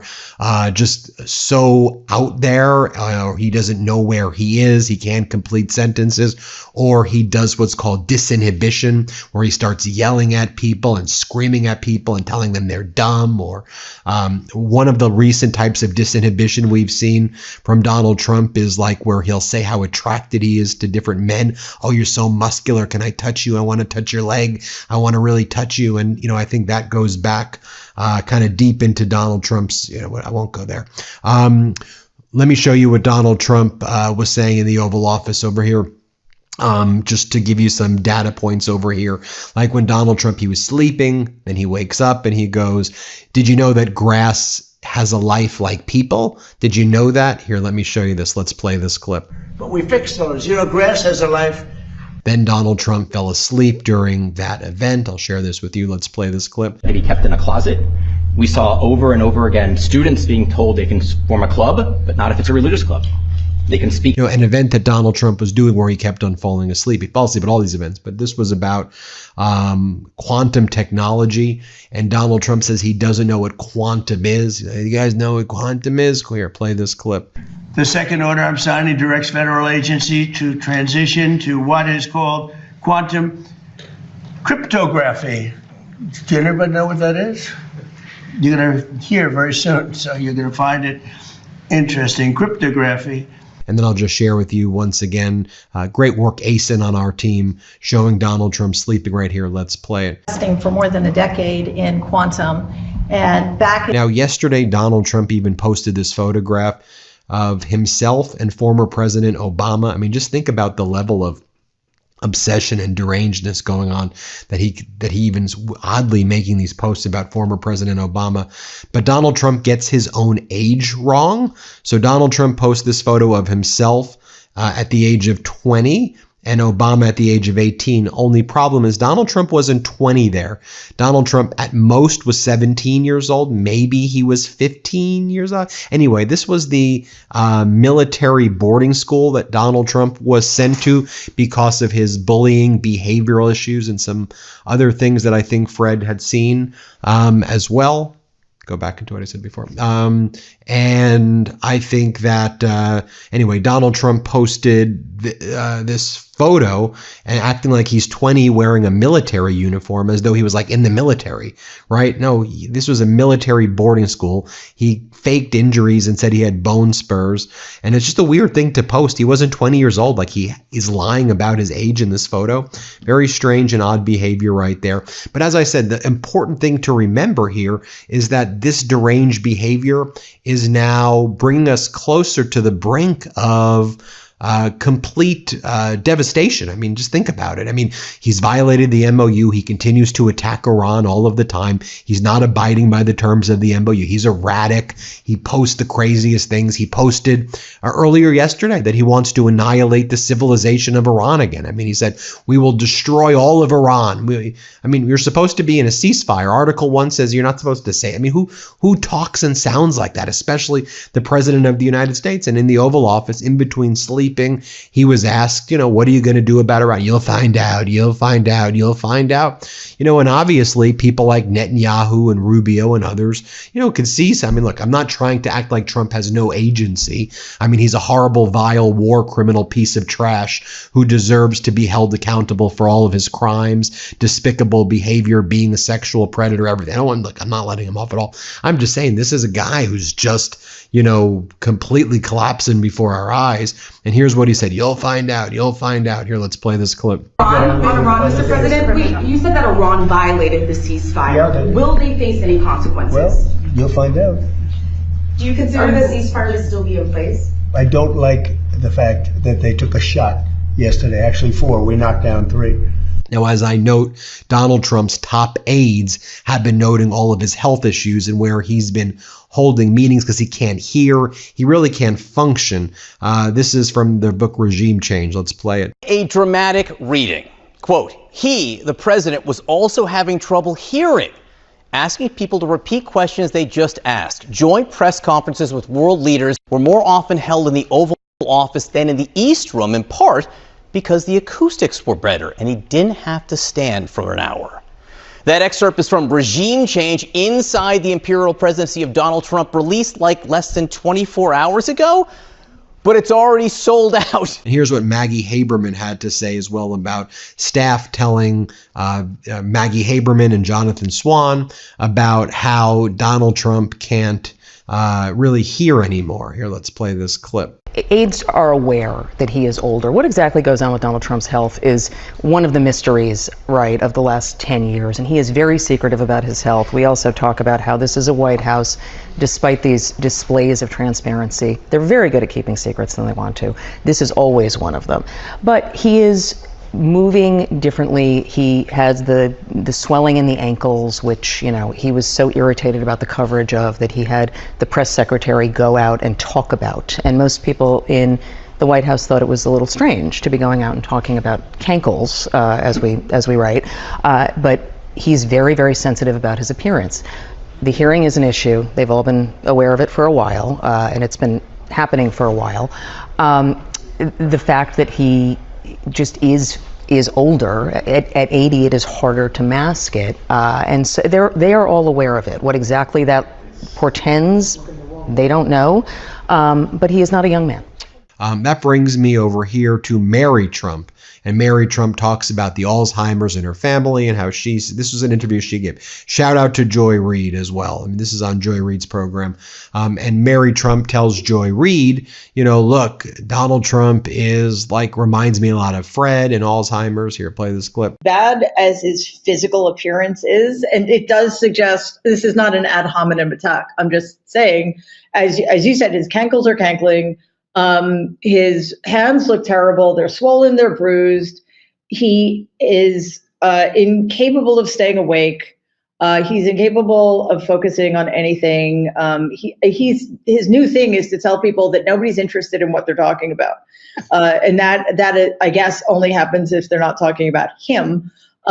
So that is all of those are bad signs in terms of his potential physical ailments.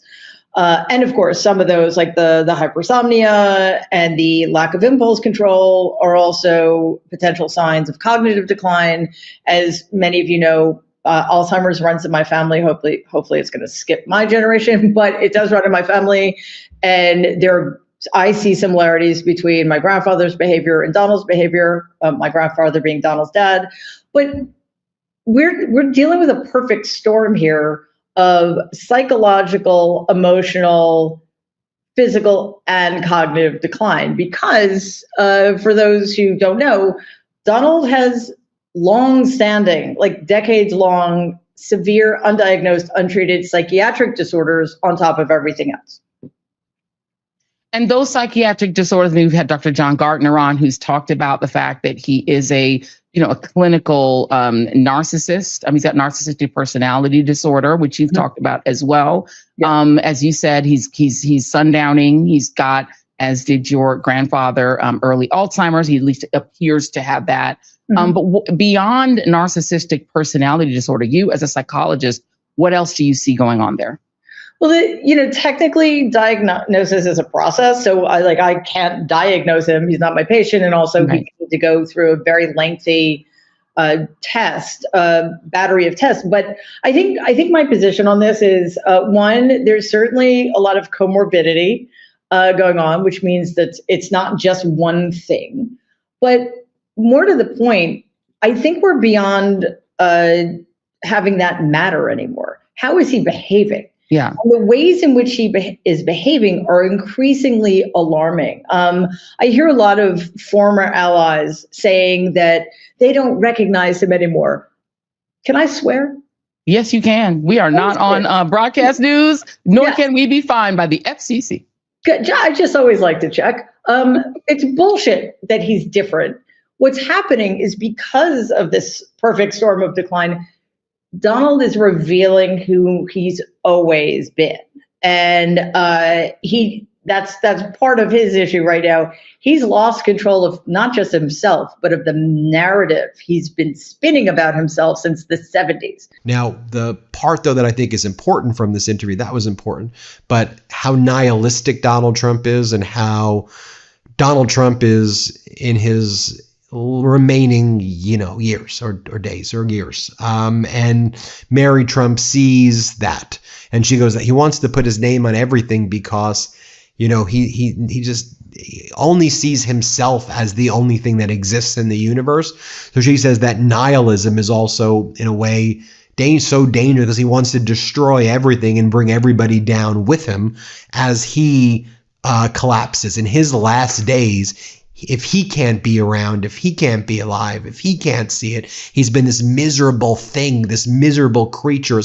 He's never been satiated. He wants everybody to feel the pain. That's her assessment of him. Here, play this clip. Bolstering what has always been a very fragile ego and helping him avoid the reality that he's nothing that he's claimed to be. He was never a self-made man. He was never a savvy, brilliant entrepreneur or real estate guy.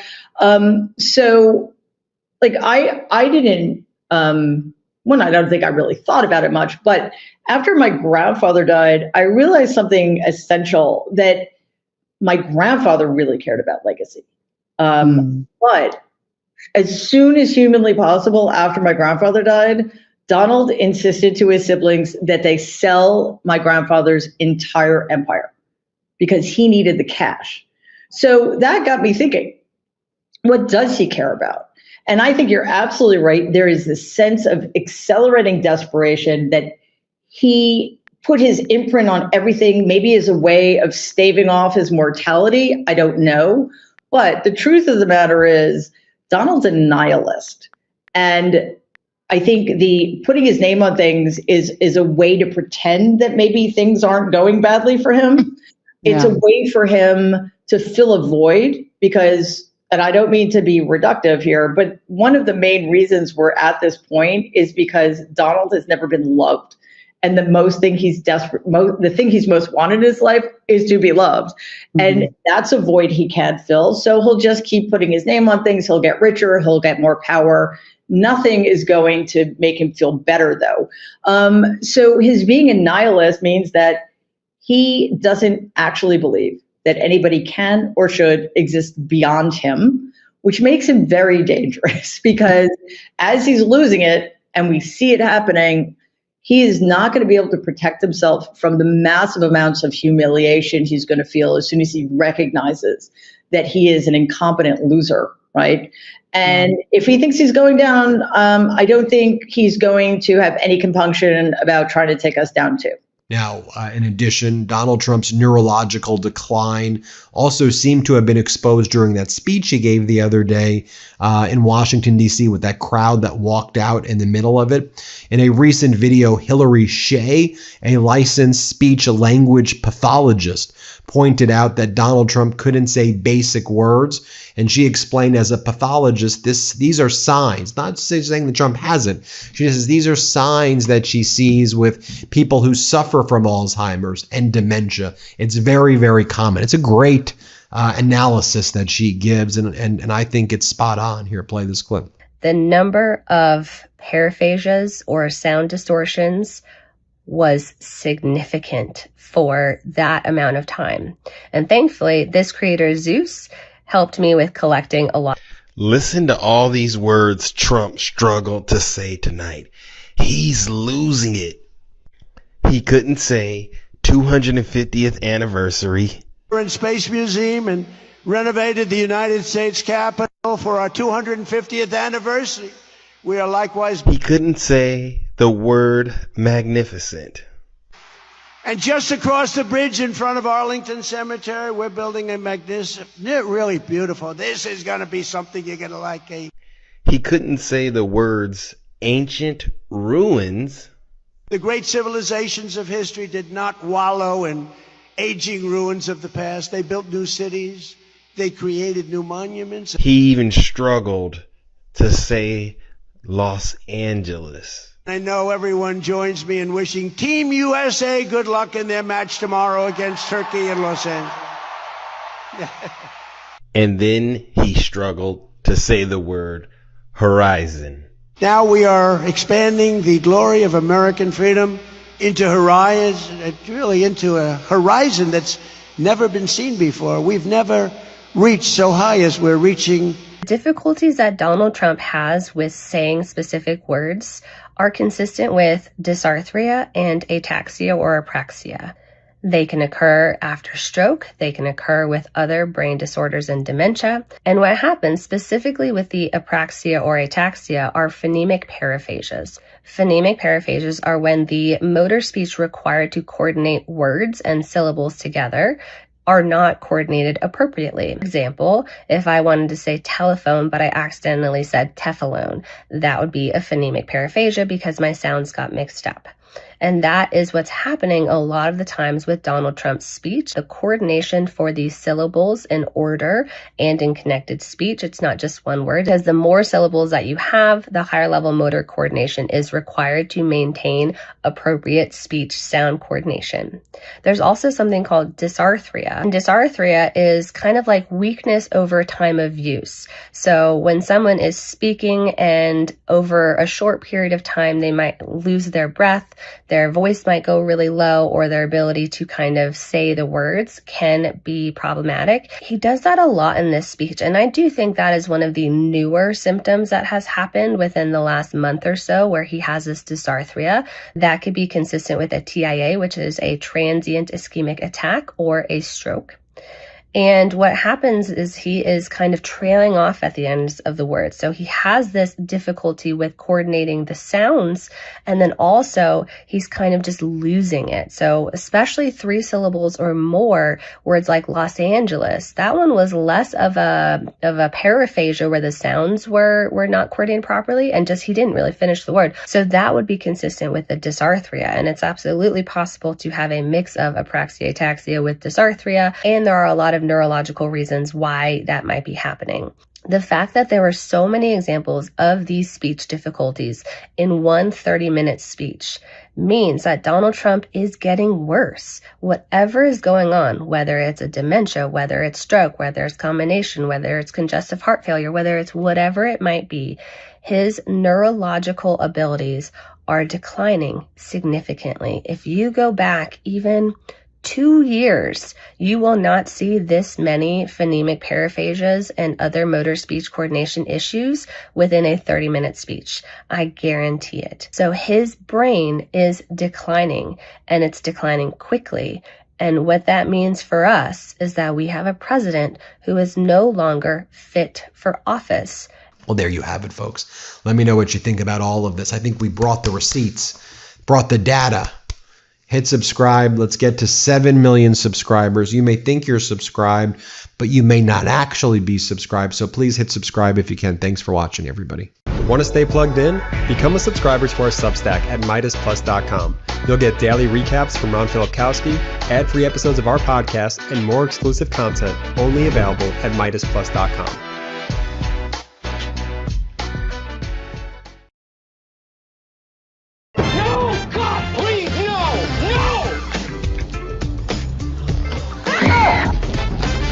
Sorry! It hits 40 degrees outside and your air conditioner suddenly breaks down.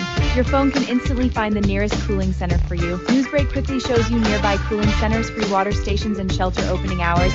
Keep safe and cool in extreme heat. Download Newsbreak.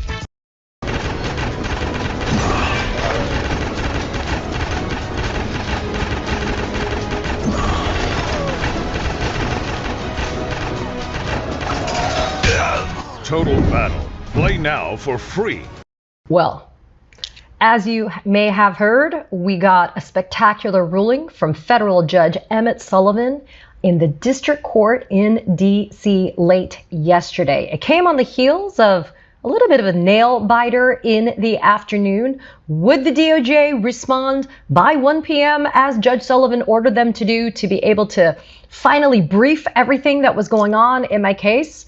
The DOJ, unsurprisingly, and yet in some ways surprisingly, because when a judge orders you to do something, you do it. The DOJ didn't even bother to file a single piece of paper.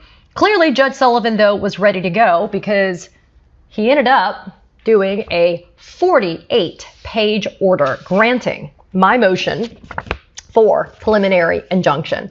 I just want to get you very quickly caught up to speed on the procedural history of my lawsuit, just so you understand what this judge did with the ask that we put in front of him, and then we can kind of unpack where it goes. So on April 27th, 2026, I filed my lawsuit against Acting Attorney General Todd Blanche for his violations, and specifically the Trump DOJ, of the Epstein Files Transparency Act. Since December 19th, 2025, and every day thereafter, the Trump DOJ has been breaking the law being the Epstein Files Transparency Act. And my lawsuit states that I want a special master appointed to be able to determine whether the DOJ, A, has violated the Transparency Act, B, make them fix it, and C, make sure that it's done on a rolling basis, meaning as soon as we find the error, as soon as we find the violation, it gets fixed. In addition, I was not asking for the Epstein Files Transparency Act for myself. I wanted to make sure that they were available, obviously, to the world. because ultimately transparency leads to accountability and to justice. All right, so I filed my lawsuit April 27th, 2026, and then I ended up filing something called a motion for preliminary injunction. So here's the nuance. My lawsuit continues.